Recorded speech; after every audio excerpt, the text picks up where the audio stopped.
Hello and welcome to Dee Dee Blooms. I went to an orchid open house today at our local Ecuagenera. They are based out of Ecuador, but in the US, Ecuagenera is based out of, I think it's called Apopka, Florida. And in the last year or so, they opened up a California location in Bonsall, California, which is just a short drive north of me. So they've been having an open house all weekend. And for any of you who are familiar with Ecuagenera, a lot of their plants come in as fresh imports from Ecuador, and they're in bags. So they're like, maybe some of them are wrapped in moss, and it's traumatizing. A lot of these are obvious divisions of mature plants. So I have taken them all out of their bags, and I've put them in my watering tub in water that is treated with Super Thrive. And so, especially when an orchid comes in like that, I like to use Super Thrive to just try to give them a good start in the potting mix that I'm going to put them in. So it's just, I do the, what is it? Something per gallon.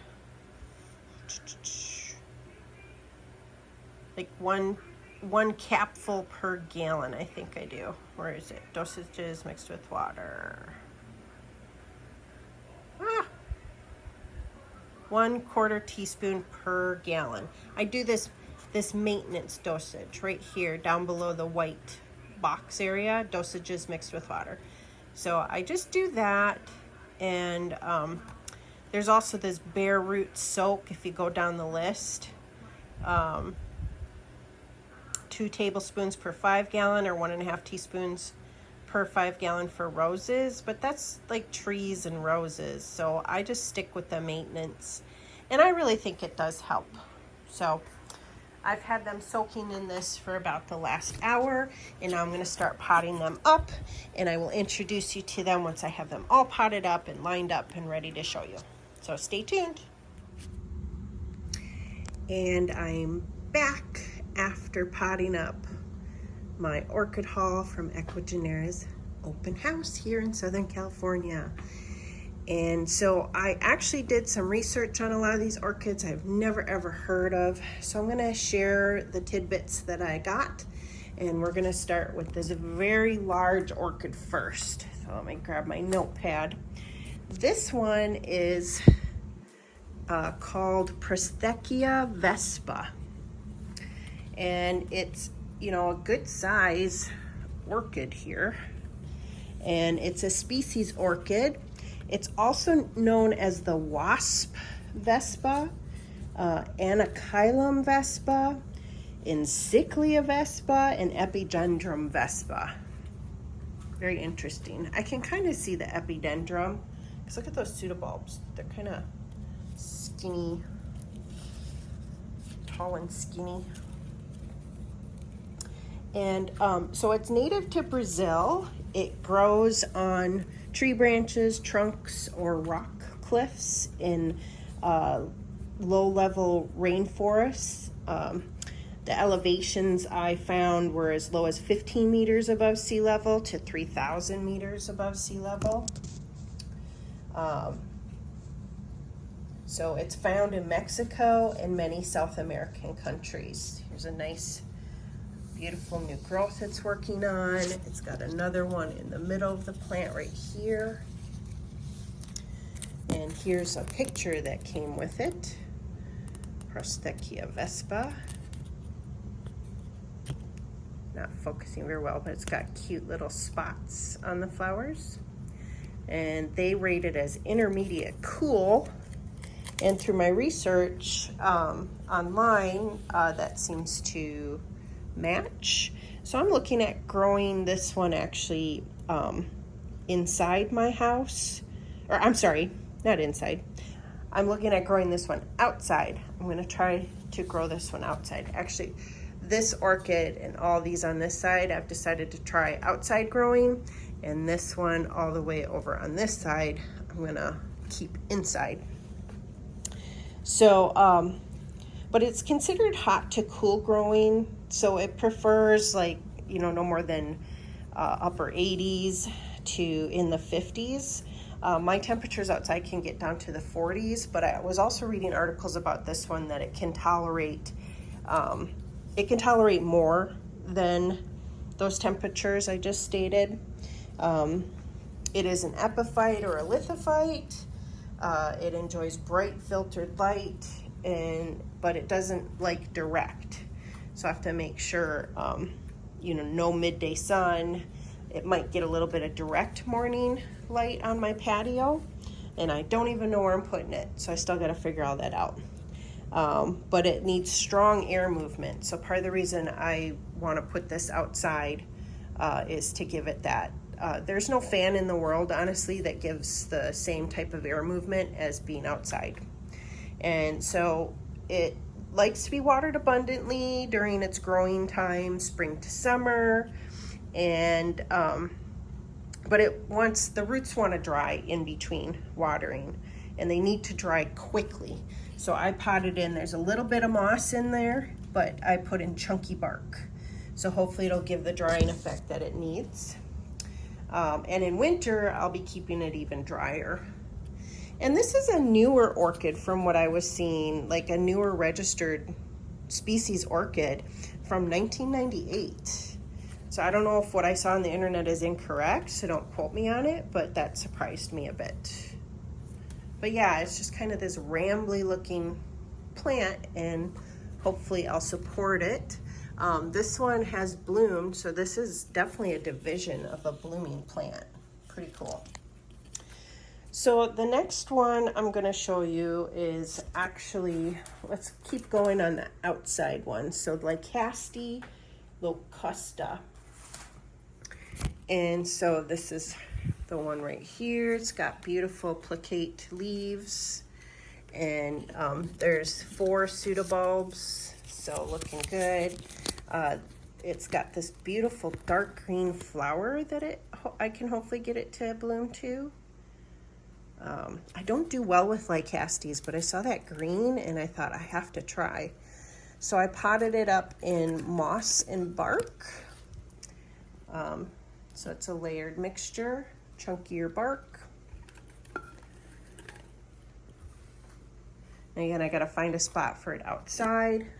And the info I found on it, so it's also known as the locust green pseudomeryl Lycaste, or an Ida locusta.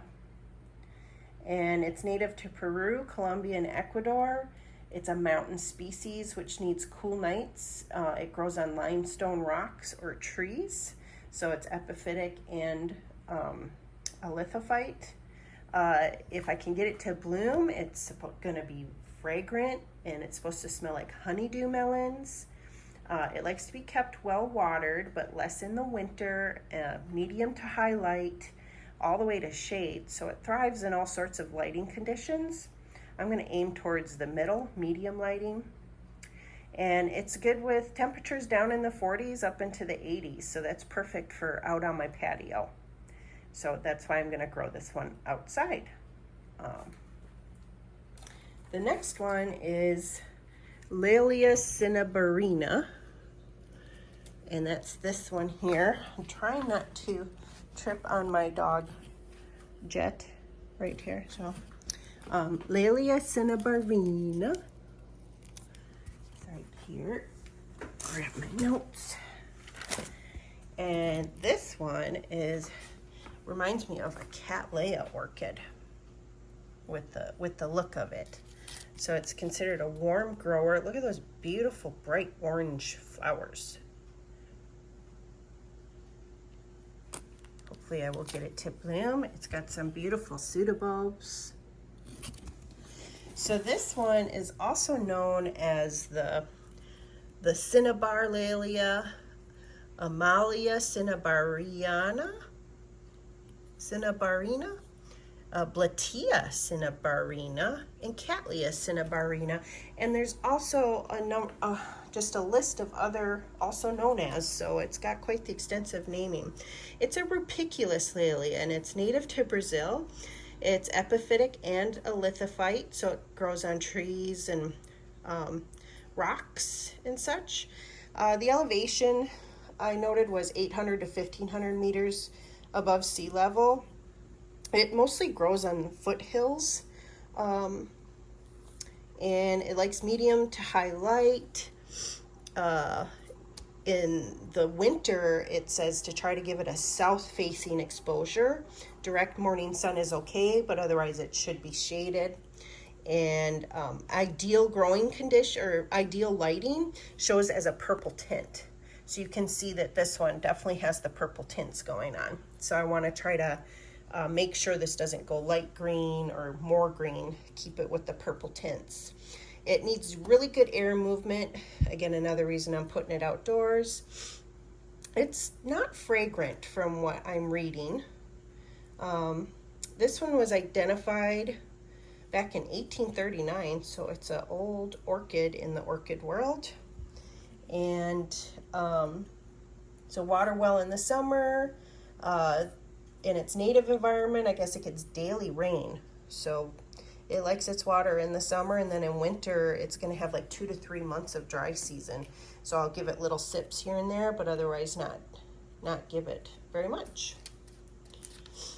So the next one that's going to go outside is this Prosthecea, and this is Prosthecea livida, considered intermediate warm, and just beautiful contrasting flowers there. And this one happens to be in spike. Very excited. So I'm hoping it doesn't abort. We'll see what happens. Got this cute spike. My camera will focus. My goodness, why is this? Anyway, the blurry spike that you can see, that's a little better. So it's a lot smaller than the Vespa Prosthecea over here, the big rambly one. This is a lot smaller. So I'm looking forward to that. It's got a lot of nice new growth. I potted it up in chunky bark, and so let's read a little bit about what I learned about this one. So livida is also known as Anachylum livida, and it's Cyclia livida and Epidendrum livida, and also something I've never heard of, Pollardia livida. So I'm not sure what a Pollardia is, but it's also known as the bluish Prosthecea. So it's native to Central America, which includes Mexico, Peru, Venezuela, Guatemala, Honduras. Sorry, I can't read and point this camera very well. Sea level up to 1,600 meters. It's epiphytic and a lithophyte. It grows on trees and rocks and even cactuses. I thought that was really interesting. It likes to be kept moist, but it will tolerate some drought, and it's important to let it dry out in between waterings and reduce the water in winter. So I potted it. There is some moss in here in the middle, but I put in chunky bark. I'm afraid of rotting it. I don't want to rot this one. It likes full sun, but not direct sun, 60 to 85 degrees in temperature, but I'm still gonna try to grow this one outdoors. And I'm gonna see how this one goes. I was reading some things that it actually is can tolerate more fluctuations in temperature, but we'll see as the winter starts coming on us here in Southern California. I might change my mind and then bring it inside. Most likely it'll end up inside, but I'm gonna start it outdoors. So that's that one. This one was, if I haven't mentioned already, 1838. So So another real old one identified in the orchid world. The next one is a Laelia. It's right here. Finckeniana coerulea. Look at that beautiful flower. Sure hope I can get this to bloom. It's considered a warm grower. And so it's got these kind of brassavola looking leaves. It's a smaller Laelia. Bring this out here.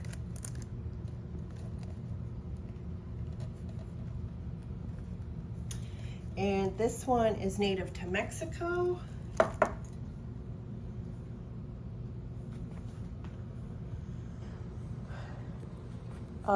It's a primary hybrid between Laelia albida and Laelia anceps. It likes to be watered when it dries, so it likes it to dry out in between. And it likes bright and direct light. I'm gonna grow this one outside. Its temperature range, for ideal temperature range, is 52 degrees to 80. So, so hopefully it'll be okay with some small, short periods of 40-degree, lower 40-degree weather. Very rare we get into the 30s, but we never make it into freezing, and it's a very short time period. And it's supposed to be fragrant. The flowers are supposed to be beautifully fragrant. And this one's also an older orchid in the orchid world, 1893. It was registered by someone with the name, probably of Finckeniana or something. Next, we're gonna step back over here. Again, trying not to step on the puppy. All right, there's my notepad. I've gotta go back. So the next one is Maxillaria Sandersiana, and it's called Black Lip. Look at those flowers, so pretty. This is considered intermediate cool. And it's got some really large sized leaves, so this will be a larger Maxillaria that I have in my collection. I have Tenefolia, I have Max Berliner, so it's working on 2 new growths right here. This one's more mature, and then there's this little growth here. It's really beautiful, and hopefully I have not overpotted it. I want to be careful. I have it in self-watering. What I've learned about it is that it's also known as the Sanders Maxillaria. Someone by the name of Sanders registered this in 1888, another oldie. It's native to Ecuador and Peru. It grows on slopes with leaf detritus or on trees in wet forests at elevations of 1,200 to 2,500 meters. So it's considered intermediate to cool to cold growing. So it's an epiphyte, lithophyte, or even considered a terrestrial because it has these just a ton of fine, tiny, skinny roots. And they said they can form what's considered a bird's nest. And sure enough, when I potted this up, the roots are just this mass of little teeny tiny like angel hair pastas, but even tinier than the size of angel hair pasta. I was afraid to take any of it off. I couldn't tell what was good or bad, to be honest, because it was just so tiny. So it likes to stay moist, and it likes a medium light level, and the flowers are supposed to be very fragrant. So I'm hoping I do this one justice. I put it in self-watering, but afterwards, I've reading a little bit more about it. It will potentially bloom from underneath, kind of like a stanhopea. So I am considering actually taking this out of this self-watering and transplanting it into that smaller net pot because it's not very large, or I might even try to go into this basket. And that way, if any flower spikes do come down growing towards the bottom, they don't just die down in the medium. So I'm most likely going to switch this up. Today is Sunday for this one. I should have researched a little bit more, or looked at pictures actually. That's what clued me into, wait a minute, I think this might be a bottom flower. Had to pause there for a second, so returning back here.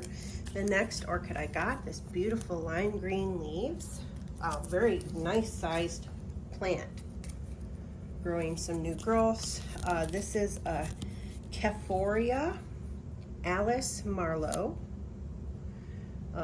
considered intermediate warm grower.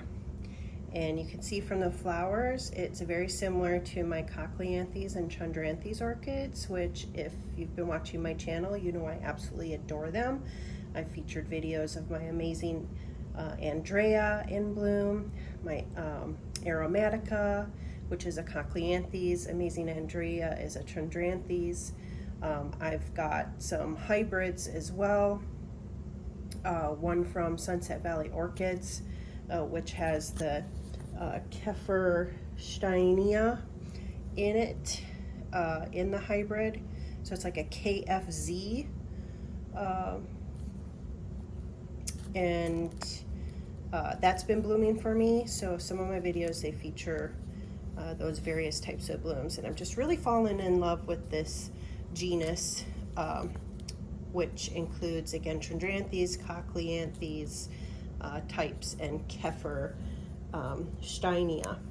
So this one, when I saw it, I had to get it. And again, it's just a very beautiful specimen here. Well, I don't know if it's a specimen size, but it's a beautiful, good sized plant, lots of growths. I put it in self-watering. And what I learned about it is it's a primary hybrid of 2 different species. And the first species is a Prosthecea ecuagenera, which is found in Ecuador on trees. It was identified or described in 2005 by the person who found it and registered it. It grows at 900 to 1200 meters. It's an epiphyte, which means it's growing on trees or tree trunks. It likes to stay moist throughout the year, hence why I put it in self-watering. It likes bright and direct light. Again, the Prosthecea part of this primary hybrid I'm describing right now, and temperature range 50 to 80 degrees. And the other species that's part of this hybrid is a Keforia tolomensis. And this species orchid is found in Colombia in the state of Tolima. I'm not sure if I'm pronouncing that correctly. And it grows on trees, so it's epiphytic. It was identified and registered in 1920. It grows 13 to 2100 meters above sea level. It likes bright and direct light.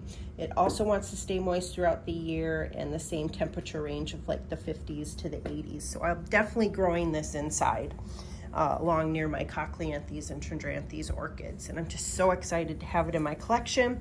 I don't know how I'm gonna fit it into my back grow room, but I'm gonna figure it out. So that leads me to the next one that I have here, which is also along the lines of chondrorhynchas and cochleanthes. It is a Chondrorhyncha hirtzii, and this is a species orchid, and it's found in Ecuador, Colombia, Venezuela. It's considered intermediate to cool from the tag here. This is also a very lovely sized plant. It's got new growths it's working on. This was registered in 1989. So again, not a very old registered orchid. So many orchids, you see, they were registered centuries ago. This one is supposedly 1989. I'm also going to grow it inside.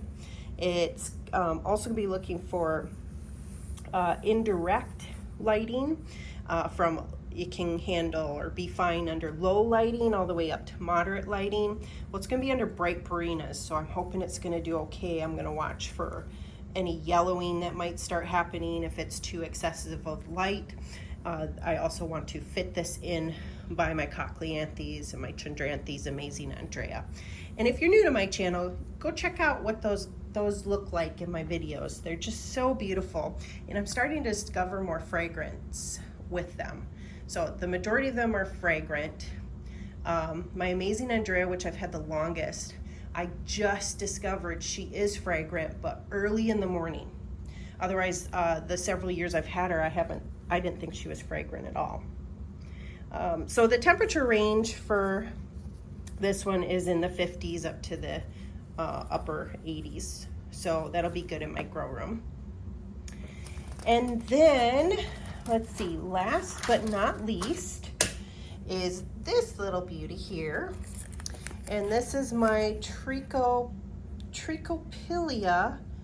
Ecuagenera.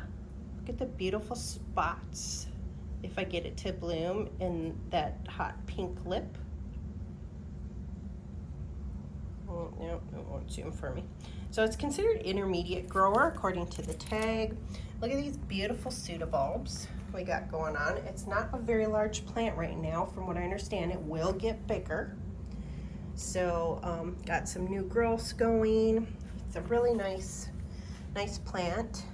And it is a species orchid. It's found in Central to South America range. The flowers will be fragrant. It's epiphytic. It likes to grow like oncidiums. So I'm doing oncidium care, and the majority of my oncidiums are in self-watering. So I just started this off in self-watering. It likes bright light. I'm gonna be growing this one inside, so it'll be under my bright Barinas in my back grow room. And it likes regular watering all year. Another reason why I put it in the self-watering. So that's what I know about this one. What an exciting haul. It's a little dangerous going to Ecuagenera because there's just so many exciting orchids that I've never heard of, and then I can't resist. So, and Prosthecea, I love Prostheceas. So I'm hoping I'll become more successful with them.